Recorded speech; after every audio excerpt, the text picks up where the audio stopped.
Wow wow কত সুন্দর।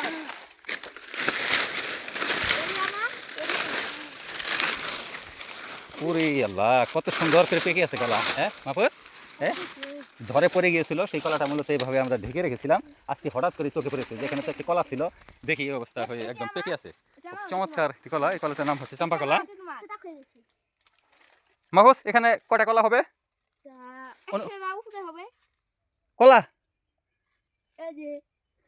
100 piece মাত্র। আল্লাহ, এটা তো আমার মনে হয় 50 হালি কলা আছে, সেই সব 200 পিস কলা আছে কমসে কম। হ্যাঁ, আচ্ছা তো এখন আমরা কলাটাকে ওখান থেকে কেটে নামাবো, তাই না? এখন আমরা এই কলাটি কেটে এখান থেকে নামাবো। বিসমিল্লাহ। দেখো কত বড় কলা, অনেক বড় পেকে একদম লাল হয়ে আছে। ঠিক আছে না? ভালোভাবে দেখছো? আচ্ছা ঠিক আছে।